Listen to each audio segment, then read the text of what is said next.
Kata orang Jawa, ganjil nggak boleh. Assalamualaikum warahmatullahi wabarakatuh. Waalaikumsalam warahmatullahi. Innal hamdalillah nahmaduhu wa nusalli wa nusallimu ala rasulil karim wa ala alihi washabbihi ajma'in. Subhanaka la ilma lana illa ma 'allamtana innaka antal alimul hakim. La haula wa la quwwata illa billahil aliyyil azim. Allahumma faqqihna fid din wa 'allimna at-ta'wil. Bapak jamaah salat asar Masjid Jami' Ar-Royan Pondok Gede rahimakumullah. Alhamdulillah kita bersyukur kepada Allah Subhanahu wa taala karena Allah telah memberikan kesehatan, kesempatan serta kekuatan kepada kita sehingga kita dapat melaksanakan kewajiban kita salat asar berjamaah dan kita tunaikan pula kewajiban kita yaitu menuntut ilmu dengan harapan mudah-mudahan apa yang kita pelajari Allah berikan kefahaman, Allah berikan kekuatan dapat kita amalkan dan kita sampaikan. Nasihat Umar bin Khattab radhiyallahu anhu kepada seorang laki-laki.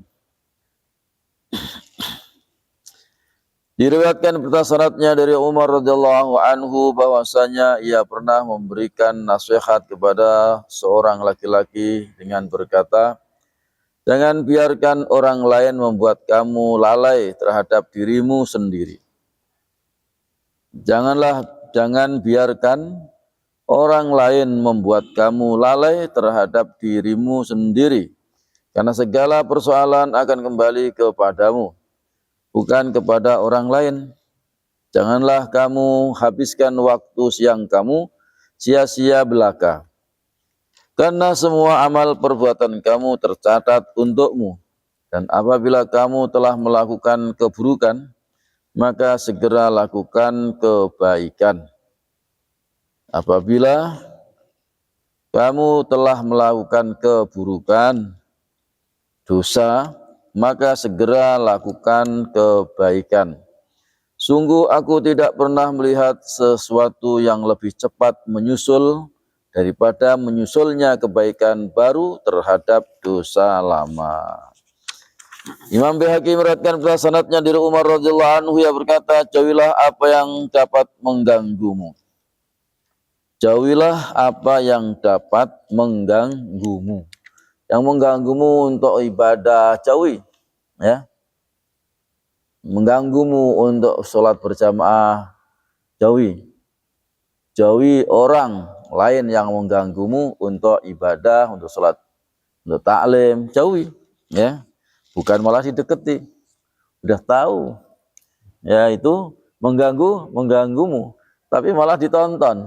Malah dilihat, akhirnya apa ya, dia ganggu kita. Ya bagaimana nggak ganggu orang sampai semalam juara siapa 1-2 atau yang kalah siapa, nah itu mengganggu kita.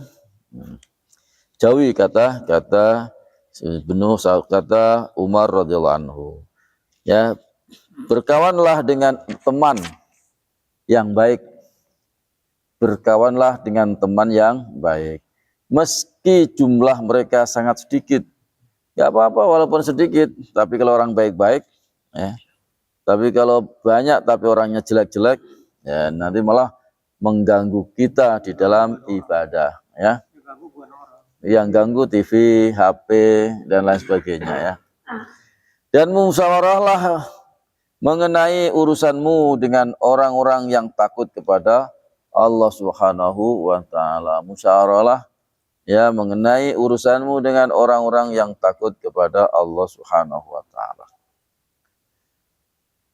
18 kata bijak Umar radhiyallahu anhu. Ini ada ya kata-kata yang bijak dari sahabat Umar radhiyallahu anhu. Al-Khatib Al-Baghdadi, Ibnu Asakir dan Ibnu Najjar meriwayatkan syaratnya dari Sa'id bin Musayyab, ia berkata, Umar bin Khattab radhiyallahu anhu telah merumuskan 18 kata bijak bagi semua orang. Jadi sahabat Umar merumuskan 18 kata bijak bagi semua orang. Jadi ini maksudnya adalah asar itu perkataan sahabat. Ia berkata, yang pertama, apabila seseorang berbuat maksiat kepada Allah berkenaan denganmu, maka tidak ada balasan yang bisa kamu lakukan yang lebih mengena daripada ketaatanmu kepada Allah berkenaan dengannya.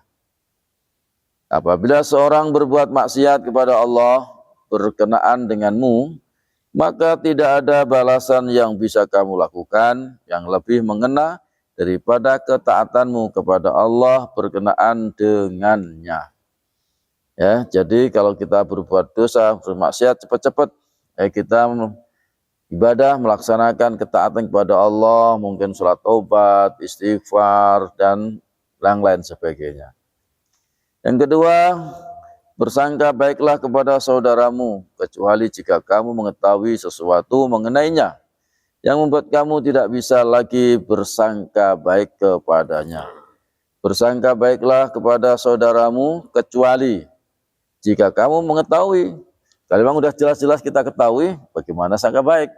Ya. Jadi kalau kita tidak ketahui, maka bersangka baik.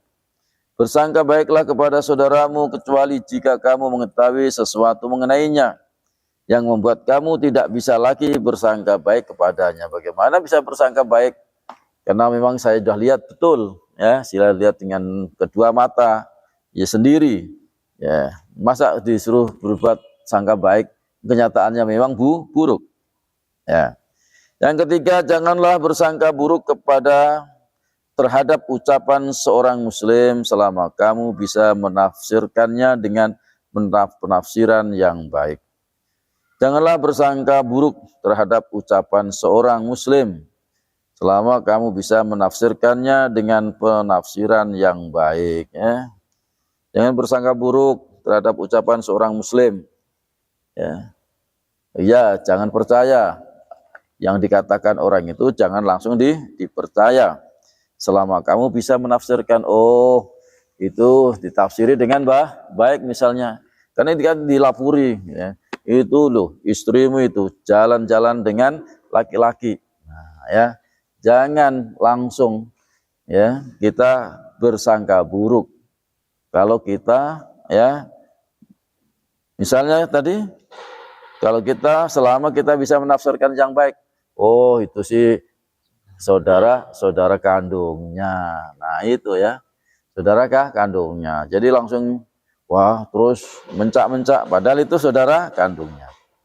Ataupun misalnya enggak saudara kandungnya karena kita enggak lihat ya, anggap aja bahwa dia adalah saudara kandungnya. Yang keempat, barang siapa menempatkan dirinya dalam posisi yang mengundang kecurigaan, maka janganlah ia menyalahkan orang yang bersangka buruk kepadanya. Barang siapa menempatkan dirinya dalam posisi yang mengundang kecurigaan, maka janganlah ia menyalahkan orang yang bersangka buruk terhadapnya. Yang kelima, barang siapa mampu menyimpan rahasianya, maka pilihan tetap ada di tanganmu. Barang siapa mampu menyimpan rahasianya, maka pilihan tetap ada di tangannya. Jadi kalau kita ya mampu menyimpan rahasia, ya itu maka pilihan tetap ada di tangannya. Kalau memang dia bisa ya untuk bisa menyimpan ya, maka simpanlah ya.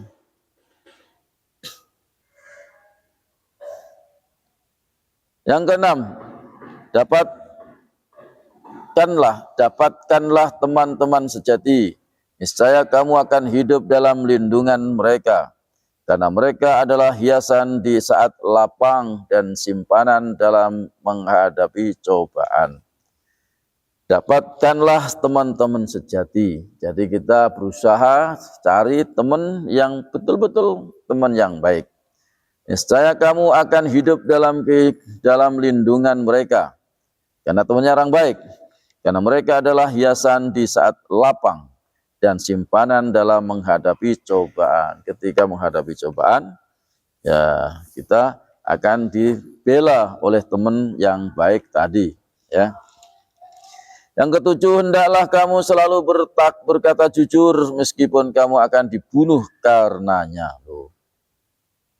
Ini walaupun kamu akan dibunuh, jujur aja. Hendaklah kamu selalu berkata jujur meskipun kamu akan dibunuh karenanya. Ya jujur. Kenapa? Jujur itu walaupun nanti dibunuh nggak apa-apa karena berkata jujur. Tapi biasanya kalau orang yang jujur itu diselamatkan Allah, ya, daripada orang yang bohong.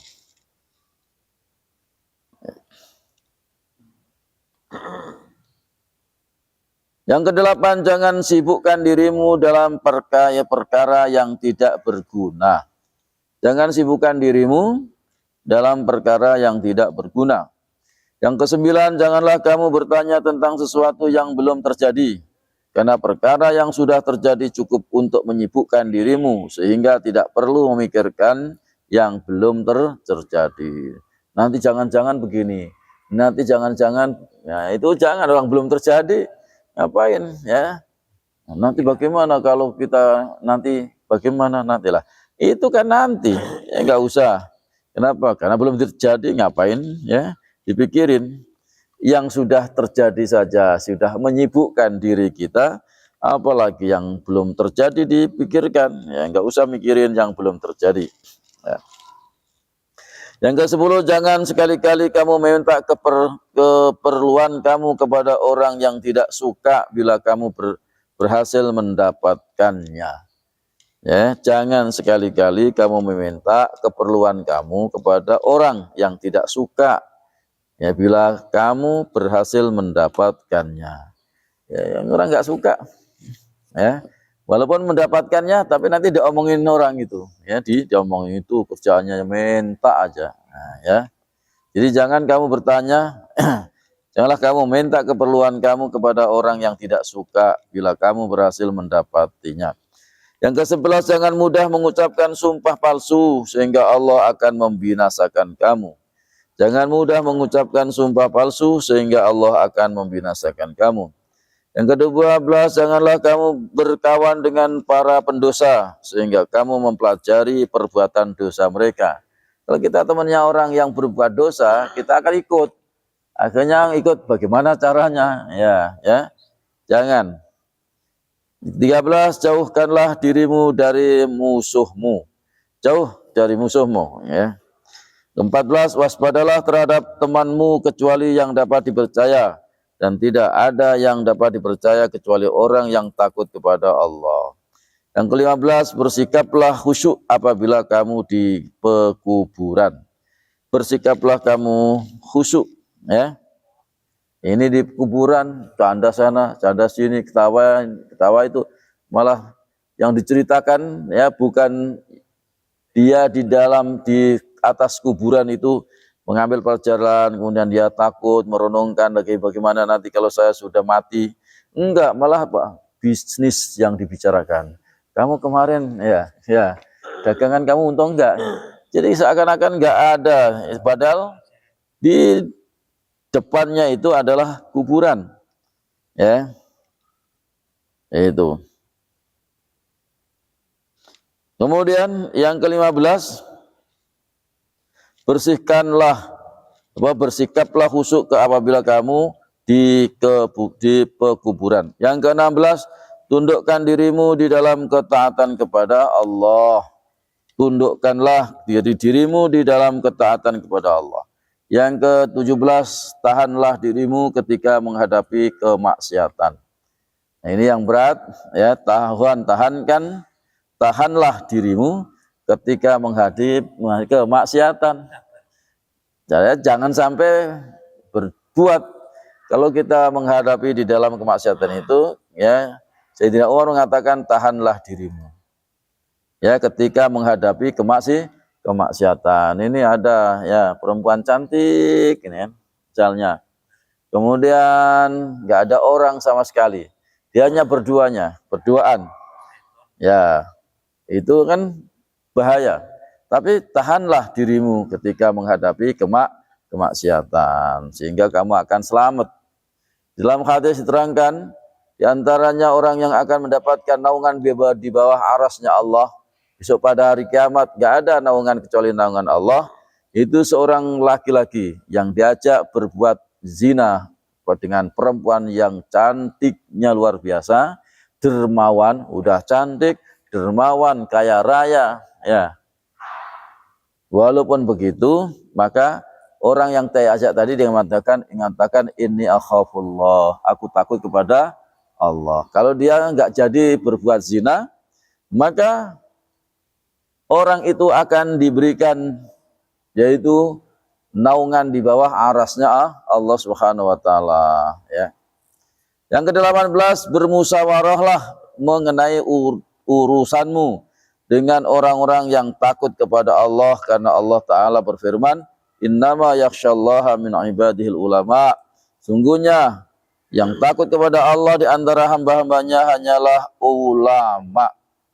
Itulah Bapak sekalian, apa yang sama-sama kita dengarkan tadi, 18 nasihat daripada Sayyidina Umar radhiyallahu anhum. Itu diterangkan di dalam kitab Kanzul Umal, yaitu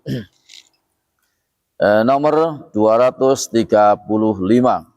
Menurut Yawat Abu Nu'aim dalam kitab Khilyatul Auliya juz 1 halaman 55 dari Muhammad bin Syihab, ia berkata, Umar bin Khattab radhiyallahu anhu berkata, jangan sibukkan dirimu dalam perkara yang tidak berguna bagimu.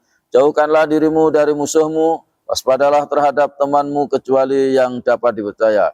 Karena orang yang dapat dipercaya itu tidak ada bandingannya. Janganlah kamu berkawan dengan pendosa, sehingga ia akan mengajari kamu tentang perbuatan dosa mereka.